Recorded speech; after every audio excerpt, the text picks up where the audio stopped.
पश्चिम बंगाल विधानसभा चुनाव में एक बार फिर सिंगूर मुद्दा बनने जा रहा है। जानिए 2011 में कैसे ममता बनर्जी इसके दम पर सरकार में आ गई थी। एक फायदा नरेंद्र मोदी को हुआ था। सिंगूर मुद्दे का एक फायदा तो नरेंद्र मोदी 2008 में उठा चुके हैं, लेकिन इस बार निशाना ममता सरकार का है। बीजेपी का कहना है कि टाटा को सिंगूर वापस लाएंगे। सिंगूर ही वह मुद्दा है जिसके दम पर ममता ने पश्चिम बंगाल में वामपंथियों का किला ध्वस्त किया था। वह साल 2006 का था। दुर्गा पूजा का त्यौहार करीब था। पश्चिम बंगाल का सिंगूर सुलगने लगा था। ममता बनर्जी के सेक्रेटरी रतन मुखर्जी अपनी बेटी की शादी की तैयारियों में व्यस्त थे। दिल्ली के ओखला में एक शोरूम में वह अपनी पत्नी के साथ फर्नीचर देख रहे थे। तभी उनके फ़ोन की घंटी बजी। दूसरी ओर जो व्यक्ति थे वह रेल मंत्रालय में ममता बनर्जी के साथ काम कर चुके पश्चिम बंगाल काडर के पूर्व आईएएस थे। उस समय वह पुणे की किसी एमएनसी में काम कर रहे थे। उनके फ़ोन करने का मकसद एक खास मैसेज देना था। मैसेज टाटा ग्रुप और ममता बनर्जी के बीच समझौते से जुड़ा था। उन्होंने रतन मुखर्जी से साफ कहा, वामपंथी सरकार को जितना कोसना है कोस लीजिए, भूमि अधिग्रहण कानून की आलोचना कर लीजिए, लेकिन रतन टाटा को बुरा भला कहने से बचिए।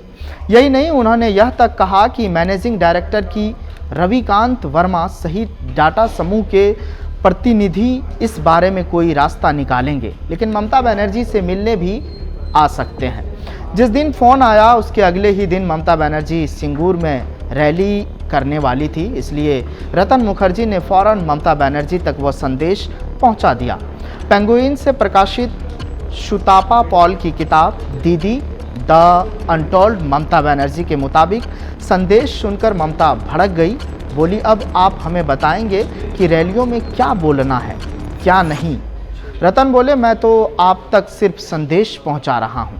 अगले दिन ममता बनर्जी ने सिंगूर में ज़बरदस्त जनसभा की और जोरदार भाषण दिया। हालांकि उन्होंने रतन टाटा या टाटा समूह का कहीं नाम नहीं लिया। ममता ने टाटा समूह के प्रतिनिधियों से मिलने का मन बना लिया था। उन्होंने दुर्गा पूजा के बीच ही षष्ठी की शाम अपने काली घाट स्थित घर पर उन्हें आने के लिए कहलवाया। उन्हें 6 बजे का वक्त दिया गया था, लेकिन 4 बजे ममता के स्टाफ को खबर मिली कि वो नहीं आ रहे हैं। मालूम हुआ कि मुख्यमंत्री बुद्धदेव भट्टाचार्य ने उन्हें व्यक्तिगत तौर पर मामला सुलझा लेने का आश्वासन दिया है और कहा है कि अभी ममता से मिलने की ज़रूरत नहीं है। ममता को बड़ा गुस्सा आया। उन्हें यह अपना अपमान लगा और उन्होंने मन ही मन तय कर लिया कि अब समझौते की कोई बात नहीं करनी और सारी ताकत सिंगूर पर ही लगानी है। ममता के हाथ सिंगूर का मुद्दा ऐसे वक्त लगा जब उन्हें किसी ऐसे मुद्दे की सख्त ज़रूरत थी। वह राजनीति में काफ़ी कमज़ोर और अकेली पड़ गई थी, इतनी कमज़ोर कि उनके साथ के सांसद उनसे मुंह फेरने लगे थे। साल 2004 लोकसभा चुनाव के नतीजे ममता बनर्जी के लिए बड़ा झटका लेकर आए थे। अपनी पार्टी से वो अकेली थी जो लोकसभा पहुंची थी। इससे पहले कि लोकसभा में उनका अलग रुतबा था। आते जाते सांसद उनका हालचाल पूछते रहते थे। वह भी हर पार्टी के सांसद से बातचीत करती थी, लेकिन अब हालचाल पूछना तो दूर, कई सांसद उन्हें देखकर मुंह तक फेर लेते थे। सदन में ममता को बड़ा अकेलापन महसूस हुआ। उन्हें राजीव गांधी याद आ रहे थे। राजीव ने तब उनका खूब हौसला बढ़ाया था। जब पहली बार सांसद बनने के बाद अपनी पीएचडी डिग्री विवाद को लेकर विपक्षी सांसदों ने ममता को जमकर घेरा था। अकेलेपन और सांसदों की बेरुखी से ममता आहत थी। अगले दिन उन्होंने अपने सेक्रेटरी को सेंट्रल हॉल के गेट तक साथ चलने के लिए कहा। अब वह रोज़ उन्हें वहां तक साथ ले जाती और शाम को निकलते वक्त भी वहां बुला लेती थी। एक शाम ममता सदन से घर लौटी और नहाकर कमरे में बैठी थी। तभी उन्हें पता चला कि फ़ोन ख़राब है। कल तक जिसका काफ़ी रुतबा था, आज उसका यह हाल। एक बार फिर उनके दिमाग में यह बात कौन थी। तभी उन्होंने खुद से वादा किया कि वो अपना रुतबा हासिल करके रहेंगी। बुद्धदेव भट्टाचार्य जब पश्चिम बंगाल के मुख्यमंत्री बने तो राज्य की आर्थिक हालात सही नहीं थी। गरीबी, बेरोजगारी काफ़ी थी। देश के कई हिस्से वैश्वीकरण और उदारीकरण के असर से चमकने लगे थे। बुद्धदेव के पूरे दूसरे काल में बंगाल की स्थिति और कमज़ोर हो गई। तब उन्होंने भी तय किया कि राज्य में उद्योग लाना होगा। इसके बाद वह कोई भी जोखिम लेने के लिए तैयार नहीं थे। उन्होंने अपनी पार्टी को भी नहीं सुनी। बुद्धदेव के लिए खतरे की घंटी 2005 में ही बज गई थी और 2006 के चुनाव में भी उन्हें संकेत मिल गए थे, लेकिन वो समझ नहीं पाए या उन्होंने समझना नहीं चाहा।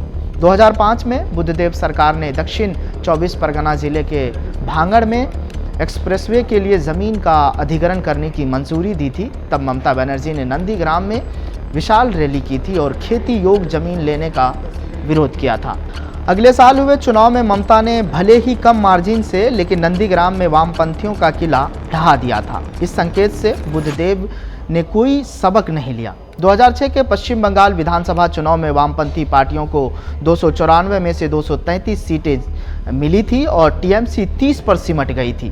बुद्धदेव को लगा कि अब नहीं तो कब। उन्होंने बड़ी बड़ी कंपनियां को बंगाल में ज़मीनें देना शुरू किया और उनके प्लांट लगने लगे। इसी क्रम में टाटा मोटर्स को नैनो कार बनाने के लिए सिंगूर में प्लांट लगाने के लिए ज़मीन दी। टाटा समूह को करीब 1000 एकड़ ज़मीन की ज़रूरत थी। सरकार को लगा कि किसान उसकी मंशा को समझेंगे और वो लंबे समय से माकपा के समर्थक भी रहे हैं, तो ज़मीन अधिग्रहण में दिक्कत नहीं आएगी। लेकिन यह उनकी बड़ी भूल साबित हुई।